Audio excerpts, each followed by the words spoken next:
Okay, what's up, guys? This is J-Man Time, and today I have another rare weapon for you guys today. Today's weapon is not just rare, this weapon is a mystery weapon. And in fact, this weapon is so strange that it has literally no name, it has no markings, and has no weapons designer's name attached to it. In fact, this weapon doesn't even have a arsenal manufacturing name anywhere on it. This weapon is an experimental or prototype weapon that was designed in Sweden sometime between the years 1937 and 1941. That's an estimate. This weapon is a prototype light machine gun, or it could be a prototype pistol calibered machine gun, but most likely it is a prototype light machine gun. This weapon is listed as the Kulspruta Incomplete, or the machine gun incomplete. This weapon is an incomplete machine gun that was designed again between 1937 and 1941. That's my personal estimate. The weapon was most likely chambered for the 6.5 by 55 millimeter Swedish Mauser. It was most likely fed by either a 100 to 500 round belt and had a rate of fire of at least 700 to 1,000 rounds per minute, with an effective range of roughly 800 yards, as that is the effective range of most weapons chambered in the 6.5 millimeter Swedish Mauser. This weapon looks like a copy or a Swedish variant of either the German MG34 or the Swiss/Austrian Solothurn MG30, or Steyr MG30 as it's sometimes known as. Those were light machine guns that were used by the Axis armies in Europe. Now, if this is a copy of those weapons, I can see why the Swedes would do this. Keep in mind, Sweden was neutral during the Second World War, even though Sweden did sell iron ore to Germany, but Sweden also sold some iron ore to Great Britain and Ireland also. Sweden was expecting to be invaded by either side. Now, keep in mind, during the Second World War, most Scandinavian countries were already invaded. You had Norway, Iceland, and Denmark, which were invaded by Germany, but Iceland itself was invaded by the UK and the US. Finland became a co-belligerent of Germany on the Eastern Front against the Soviet Union, which left only neutral Sweden left as the only Scandinavian country that was left unscathed.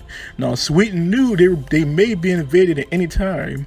Both the Allies and the Axis had put threats against Sweden during the course of the war, but Sweden had a powerful military, so neither side actually invaded Sweden. So this weapon was most likely designed sometime before World War II, but I'm estimating that it was probably designed sometime between 1939 and 1941 realistically, but I put in 1937 because this could have been a weapon designed before World War II. Now, if it was designed during World War II, again, Sweden had a real good reason to design this weapon or copy that German Swiss/Austrian MG30/MG34 design or patent.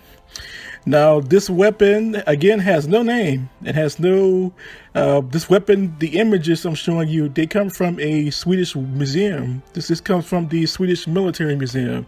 I forget the name of it. But this weapon has no name and no markings. So, I can't, I don't know what it is, you know. I know it's a machine gun, obviously. But it also looks very similar to the German, Irma Gert model 1944. The Irma Gert model 1944 was a prototype German submachine gun that was designed towards the end of the Second World War.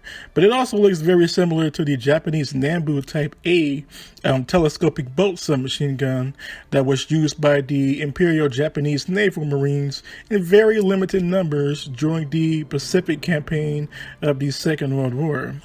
But most likely it's not, this weapon isn't based on any of those guns. Obviously it's based on either the Steyr MG30 or the German MG34.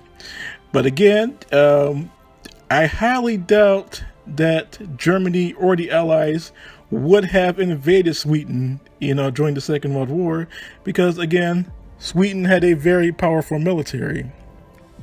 So this weapon is pretty strange looking. It has no name, you know, it's just listed as an incomplete machine gun. It has no date, no markings of a manufacturer, no company manufacturing name. Sweden wasn't occupied during World War II, so this couldn't have been made by any Swedish resistance fighters or any of that.